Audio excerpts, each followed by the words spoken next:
The Ghana Investment Promotion Center, GIPC, with the support of Beyond the Return Secretariat, is organizing the first edition of the Diaspora Business Breakfast meeting aimed at harnessing the network of opportunities within the diaspora. Engaging the diaspora community is important because research shows that it brings an inconsiderable amount of remittances, estimated at over $3 billion as of 2019. Chief Executive Officer of the GIPC, Yofi Grant, joins us via Zoom with more. Good evening. Now, this event comes at a time when many in the diaspora have questions unanswered about doing business in the country. Walk us through some of the topics expected to be discussed tomorrow. Thank you very much, Israel. And as you can see, I'm here with the CEO of the Ghana Tourism Authority, who is a partner in the Beyond the Return activities. And post year of return, it was very clear that the diaspora itself presented a unique opportunity of us retying an umbilical cord with the Ghanaian diaspora, but also the African American diaspora, into bringing back value into our economies. And so over the past few months, we've been engaging under the auspices of the Year of the Return and Beyond the Year of the Return, which set up a committee which was set up by the Ghana Tourism Authority to see to how we can optimize the relationships with the diaspora.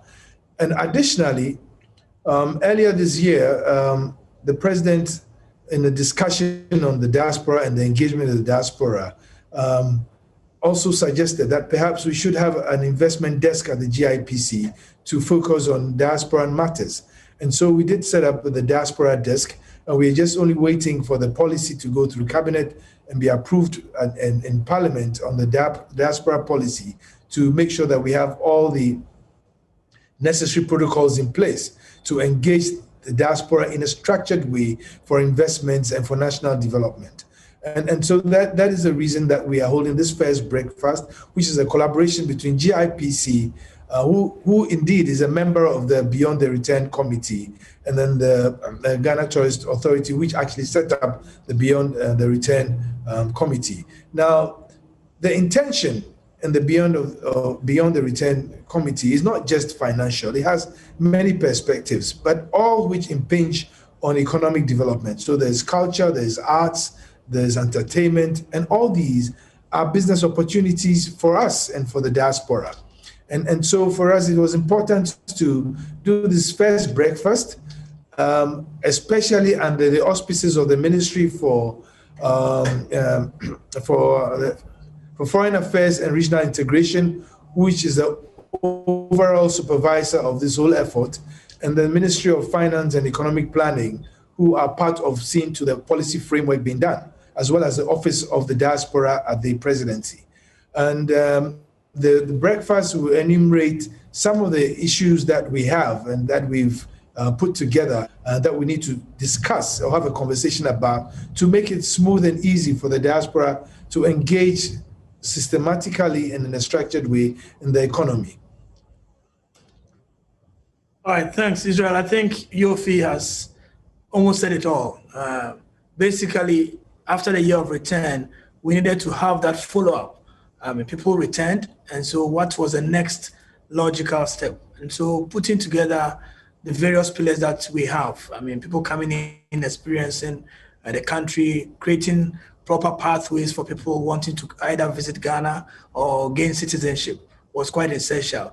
But the key foundation of it all was investment. And so in partnership with the GIPC, we are looking at ways that we can set out and roll out a proper framework for diaspora investments. I believe tomorrow at the breakfast session, we'll start that conversation on how we go beyond just a conversation, how we go just beyond just a visit, to what are the key things that can be put in place or have been put in place or in the pipeline for that diaspora investment. Because the feedback we got in 2019 with all the visits that we had was, yes, we love what we have seen, we love the culture, we love the people, we love the country, but we want to do more. And doing more is that economic engagement, and that is what we expect to see tomorrow. Congratulations to you, Mr. Kwesi Agyemang, on winning the Marketing Man of the Year. All right, but then I want to come to you, Mr. Yofi Grant. Who are the people we're expecting to join this conversation? Are we expecting individuals in the Ghanaians in the diaspora, or we actually are looking at businesses, Ghanaian businesses in the diaspora? We are looking at Ghanaians in the diaspora and Ghanaian businesses in the diaspora, but also engaged in the conversation with the Minister for Foreign Affairs and Regional Integration and the Minister for Finance and Economic Planning. So all the usual suspects that make an economy or an economic ecosystem work will be there. There will also be Ghanaians, individuals in the diaspora who have certain pathways to actually optimize the opportunity of the diaspora in the economy. And so we are putting all these, and there'll be Ghanaian business people also in the conversation.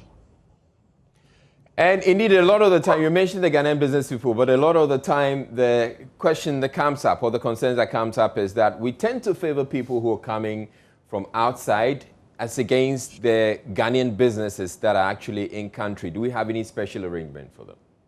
I dare to say that that is an anomalous thought. It is not true that we tend to favor those from outside here. And I can tell you, those who come from outside and set up businesses here have challenges bigger than our indigenous people who have challenges.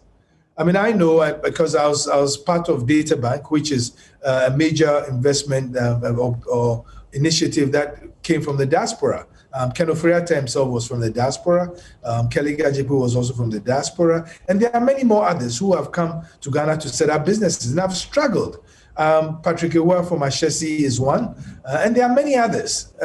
But that does not mean that, therefore, there is no engagement and we should leave the diaspora to come and struggle like the others. The diaspora comes with capital.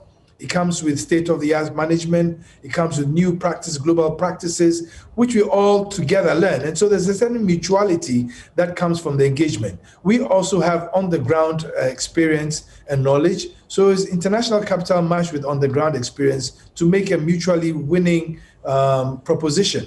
And the diaspora in any country has always been an inseparable part of their development. If you take the US on its own is a country made out of immigrants. If you look at China sent people outside to go and learn and come back.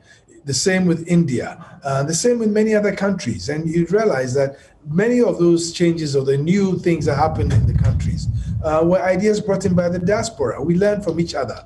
Development has never been necessarily organically originated. It's always learning ideas from somewhere else. And indeed, even if you look at civilization, it's said that the cradle of civilization was Africa. So in the most developed parts of the world, they must have learned things from what they saw in Africa or Africans who went there. So we believe that it's about time that we leverage all that knowledge, all that capital, all that skill that is coming from developed countries and also apply it to our own to develop. Now, all this is happening at a time that we're having the COVID-19 pandemic. And there are those who say that if we don't position ourselves as a country that is tackling COVID really well, we can have all the talk, but we're unlikely to have the people come in to do some actual business. Is that something that's part of the conversation? I'll probably let Akwesi answer this. But I'll tell you for sure that if you look at the globe today, Ghana was, actually rated the third best country managing the COVID pandemic. So the tendency rather would be for people to come here because this is where things are being done well. And if you take what happened after Black Lives Matter, I have had a number of calls from people in the diaspora, African Americans, other Africans, in the diaspora from this West Indies and the Caribbeans, who are indeed, I don't think I should use the word West Indies, the Caribbeans, that are interested in coming here because they realize that things are happening here and good things are happening here. Maybe Akwesi has a... Yeah, I think, as you rightly said, if you look at the data that we have and the conversations that are currently ongoing, Ghana is in the spotlight. A lot of the diasporans who were here last year are looking to come back. And globally, the spotlight has been on us because of the excellent leadership in managing the COVID situation. I mean, yes, other countries are experiencing the second waves. We also have a few challenges here and there, but by and large, the president has shown excellent leadership in managing the situation. And I believe we are at a phase where we are preparing for post-COVID. And so, as they say, proper planning prevents poor performance. We are getting ourselves ready. There have been conversations that are ongoing. Last month, we had a master class with several film producers, music producers looking at Ghana. I mean, if you look at what had happened between Beyonce and Shatta Wale, several collaborations that are currently ongoing. I mean, tonight, for example, there's an animation masterclass that is happening with Baron Davis, one of the NBA superstars. Ghana is still in the spotlight, and so we want to keep that top of mind awareness of Ghana as a destination, not just for cultural activities, but also for investment. And I believe with the data that we have and the excellent partnership that we formed with GIPC, this will be just beginning of making sure that post-COVID, and even within that pandemic era, we are one of the countries that people look up to for investments. All right, the event comes up at the Marriott Hotel at 7 a.m. tomorrow. Tell us about the various channels one can catch the breakfast meeting, of course, right here on JoyNews. Well, we do have all the social media channels actually being made it live. We also have Twitter also will be tweeting out stuff that is happening, that the conversations being had. And I believe that multimedia itself will be our partner in this engagement and will beam it out live somewhere. And we do thank you for that. But yes, we should engage. It's good also for people who may not be able to come there because we have the limited space and because of the COVID pandemic, we are only limited to 120 people in the space. But on the platforms, you are free to engage, and we'll be happy to have as many people join the conversations. So how about those in the diaspora who would want to be part of the conversation? Is there a Zoom link that is going to be put up for them? Yes, there is going to be a Zoom link that will be put up for them. There will be live feeds both on Facebook and I believe Twitter will also. I think also on the Beyond the Return platforms are also being made live, and already we've seen a steady flow of people wanting to be part of it. I mean, since the first posters went out, the Secretariat has received a lot of emails and people wanting to be part of this conversation. And that is very, very encouraging for us. I mean, knowing that indeed people are still looking up to us as an investment destination. All right, thank you very much, Yofi Grant and Akwesi Ajamang. And if you should miss it at all, you know that if you come to JoyNews, you're going to get it. It's also going to be live on our YouTube channel as well. So do tune in tomorrow, and you're going to have the best of what's happening in Ghana and beyond. Thank you very much, and enjoy the rest of your day.